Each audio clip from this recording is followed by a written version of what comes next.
সকলকে good morning, শুভ সকাল। আশা করি সবাই ভালো আছেন, সুস্থ আছেন। শিলংয়ের একটা নতুন দিন নিয়ে আমি চলে এসেছি, বসে পড়েছি ব্যালকনিতে। এত সুন্দর আজকে রোদ উঠেছে, ব্যালকনি থেকে যেতে ইচ্ছা করছে না। আর ঘরে গেলেই বেশ ঠান্ডা, প্রচণ্ড ঠান্ডা এখন। ইনফ্যাক্ট মানে এখন প্রায় 10-11 চলছে রাতের বেলাটা, আর দিনের বেলা ওই 15 মতো আছে, চলছে টেম্পারেচার। ভেতরে যেতে ইচ্ছা করছে না, তবু সকালবেলা তো ব্রেকফাস্ট বানাতে হবে। তো আবার কিছুক্ষণ পরে বসবো ব্রেকফাস্ট বানিয়ে। তো আজকে এখানে এসেই কিন্তু একটা সারপ্রাইজ পেয়ে গেলাম। আজকে আমার পাশে আমার একটা বেস্ট ফ্রেন্ড আছে। হ্যালো, ওকে, ওর anniversary. Okay, happy anniversary. Thank you. তো ওর অ্যানিভার্সারিতে আজকে ও আমাদেরকে লাঞ্চের জন্য বলেছে। তো আজকে এখন কি রান্না করছে সেটা আমি বললাম দেখি একটু হেল্প করে দিই। তো বললো কোনো হেল্প লাগবে না, তাও দেখতে এসেছি কি পনিরের জন্য গ্রেভির জন্য রেডি করছে। আর এদিকে কবিতার ব্যালকনিতে কবিতার ছেলে আর আমার মেয়ে দুজনে মিলে খেলছে। আর আমি কিন্তু এখন চলে যাব একটু ব্রেকফাস্ট বানানোর জন্য। তো আজকে ওটসটাকে ড্রাই রোস্ট করে আমি তার সাথে কিছু ভেজিটেবলস দিয়ে, বিনস, একটু পেঁয়াজ, একটু ক্যাপসিকাম, একটু গাজর দিয়ে আমি আর দুটো ডিম আর একটু দুধ দিয়ে আমি একটা কিন্তু ওটসে প্যানকেক করব। এটা বেশ কিন্তু হেভি হয় সকালবেলা বাচ্চাদের জন্য, ব্রেকফাস্টের জন্য, সারাদিন পেটেও থাকে। তো ব্রেকফাস্ট বানাতে বানাতে আমি একটু দেখে আসবো মেয়ে কী করছে। মামা, হ্যাঁ খেয়ে যাও।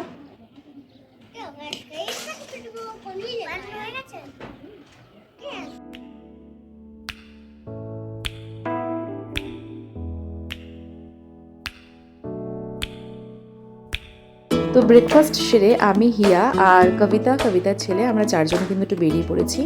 তো আজকে আমরা প্ল্যান করেছি একটু শপিং করব আর তারপর একটু পার্লারে যাব। আর তারপরে আমরা কিন্তু একটা স্পেশাল জায়গায় যাব। তো কোথায় যাব, কিভাবে যাব আর সেখানে কি আছে সবটাই কিন্তু আমি আস্তে আস্তে ভিডিওতে দেখাবো। তো সেটা দেখতে গেলে পুরোটা স্কিপ না করে কিন্তু পুরো ভিডিওটা আমার সাথে দেখতে হবে।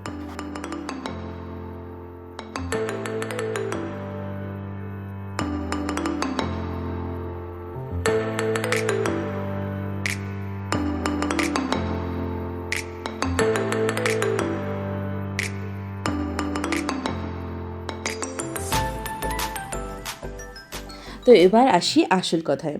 আপনারা নিশ্চয়ই এখনও বুঝতে পারছেন না আমি কোথায় যাচ্ছি। তো আমি বলে দিচ্ছি, আজকে আমি যাচ্ছি শিলং ভিউ পয়েন্টের দিকে। তো শিলং ভিউ পয়েন্ট সম্পর্কে এবার সবাইকে একটু বলে রাখি। শিলং ভিউ পয়েন্টটা হলো শিলংয়ের সবথেকে উঁচু জায়গা, আর যেখান থেকে শিলংয়ের পুরো শহরটাকে পুরোটা দেখা যায়। তো এখানে যত সকাল সকাল যাওয়া যায় তত কিন্তু শিলং শহরটাকে পুরো দেখা যায়। আর আমার বাড়ি থেকে কিন্তু এই ভিউ পয়েন্টটা একদমই কাছে, ওয়াকিং ডিস্টেন্সে 30 মিনিটস। তো যখনই সময় হয় মাঝে মাঝে আমরা বেরিয়ে পড়ি। সবুজে মোড়া অস্বাভাবিক সুন্দর এই জায়গাটায় গেলে কিন্তু মনটা ভরে ওঠে। এখানকার নীরবতা, এখানকার শান্ত পরিবেশ যেন মনটাকে ছুঁয়ে যায়।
সত্যি কি অপূর্ব, তাই না?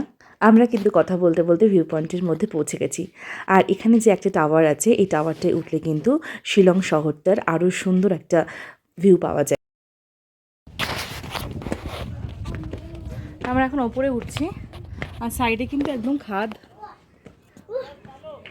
উপরে উঠছি, এখান থেকে ভিউ।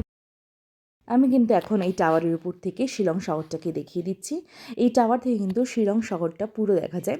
ছোট্ট ছোট্ট যে হোয়াইট কালারের ছোট্ট ছোট্ট দেশলাই বাস্কর মতো কিছু জিনিস দেখা যাচ্ছে, সেগুলো কিন্তু ঘরবাড়ি। হ্যাঁ, শিলং শহরের বিভিন্ন জায়গায় যে ঘরবাড়ি আছে পুরোটা কিন্তু এখান থেকে দেখা যায়। আসলে শিলংয়ে এর থেকে বেশি উঁচু জায়গা, মানে ভিউ পয়েন্টের থেকে বেশি হাইটসে কিন্তু আর কোনো জায়গা নেই। এটাই কিন্তু এর সবথেকে উঁচুতম জায়গা। আর এখান থেকে কিন্তু শিলংয়ের পুরো শহরটার ভিউজ দেখা যায়। কি সুন্দর বলুন! আজকের এত চারিদিকে যেখানে এত পলিউশন, সেখানে এত সুন্দর একটা আবহাওয়া পাওয়াটাও কিন্তু অনেকটা বড় কথা। তো আপনাদের সুবিধার্থে আমি ভিউ পয়েন্টের একটু পথ নির্দেশটা দিয়ে দিই। এখান থেকে যে রাস্তাটা আসছে, এখানেই কিন্তু ভিউ পয়েন্টের এন্ট্রি করতে হবে। আর এখানে যে ব্ল্যাক আর ইয়েলো কালারের যে ট্যাক্সিগুলো দাঁড়িয়ে আছে, এই ট্যাক্সিগুলো কিন্তু ভিউ পয়েন্ট থেকে 1.5 কিলোমিটার দূরে থেকে কিন্তু এই ট্যাক্সিগুলো বুক করতে হবে।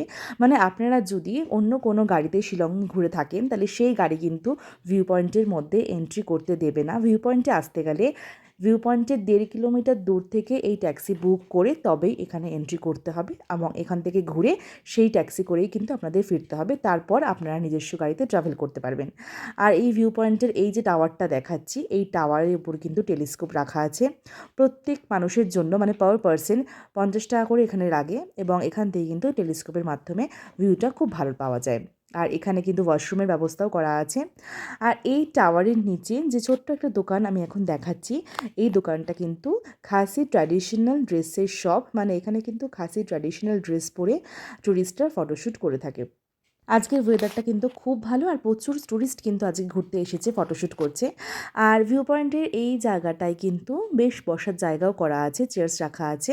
এখানে বসে কিন্তু ভিউজ, সামনের যে ভিউজটা আছে সেটা খুব সুন্দর পাওয়া যায়। এছাড়া ভিউ পয়েন্টের সম্পর্কে বলতে গেলে এটা বলা যায় যে এই ভিউ পয়েন্টের মধ্যে অনেক দোকান আছে, যে দোকানগুলো থেকে আপনারা এই শিলংয়ের ট্র্যাডিশনাল জিনিস পারচেস করতে পারবেন। এখানে এই দোকানগুলোতে সবথেকে ভালো পাওয়া যায় শিলংয়ের ছাতা। শিলংয়ে কিন্তু প্রচুর বৃষ্টি হয়, আর প্রচুর যেহেতু এখানে বৃষ্টি হয়, তাই এখানকার ছাতাগুলো কিন্তু বেশ মজবুত, বেশ ভালো। এছাড়াও এখানে উলেন জিনিস পাওয়া যায়। এছাড়া বেতের, মানে আসামের বিখ্যাত যে বেতের কাজের স্লিং ব্যাগ, বিভিন্ন রকমের ঘর ডেকোরেশনের জন্য বিভিন্ন রকমের আইটেম, এছাড়াও প্রচুর জিনিস এখানে টুকটাক কিনতে পাওয়া যায়, যেখান থেকে টুরিস্টরা পারচেস করে। আর এই সাইডে যে দোকানগুলো আছে, এগুলো কিন্তু ফুড স্টল। এখানে কিন্তু শিলংয়ের প্রচুর লোকাল ফল পাওয়া যায়, ভুট্টা পাওয়া যায়, বাচ্চাদের জন্য চিপস, চকলেটস, বিভিন্ন রকমের কিছু পাওয়া যায় থাকে। ভুট্টা নিয়ে নিয়েছি, বেশ ভালো নরম আছে, কচি দেখে নিয়েছি। তো এটা খেতে খেতে আমরা এখন ঘরে ফিরবো, ব্যাক করব। এখন প্রায় 12:30 বাজে। পয়েন্ট থেকে এবার আমরা ব্যাক করছি ঘরের দিকে। আর আমি যাওয়ার রাস্তাটা দেখিয়ে দিচ্ছি। অসাধারণ এই জায়গাটা। এই জায়গায় কিন্তু ফটো শ্যুটের জন্য অসাধারণ। ভিউ পয়েন্ট থেকে বাড়ি ফেরার পথে দুধারে যে গাছগুলো দেখা যাচ্ছে, সেগুলো কিন্তু আসলে পাইন বন। শিলংয়ে বিখ্যাত কিন্তু পাইন গাছ। এখানে প্রচুর পাইন গাছ আছে, আর এখানে পাইন গাছগুলো কিন্তু একটা থেকে আর একটা কিছুটা ব্যবধানে লাগানো থাকে। মানে এই পাইন বনের গুলোকে দূর থেকে দেখতে যেমন মনে হয় ঘন বন, সেরকমই যদি ভেতরে ঢোকা যায়, তাহলে কিন্তু সেখানে দেখা যাবে যে একটা গাছ থেকে আরেকটা গাছ বেশ কিছুটা ডিস্টেন্সে থাকে। আর এখানে কিন্তু প্রচুর টুরিস্ট এখানে আসে, পিকনিক করে, ঘোরে। তো আমরা এখানে এখন পাইন বনের মধ্যে একটু যাব, আর দেখিয়ে দেবো পাইন বনটা এত সুন্দর। এখানে ফটোশ্যুটের জন্য কিন্তু ভীষণ সুন্দর। এখানে বসে কিন্তু পিকনিকও করা যায়।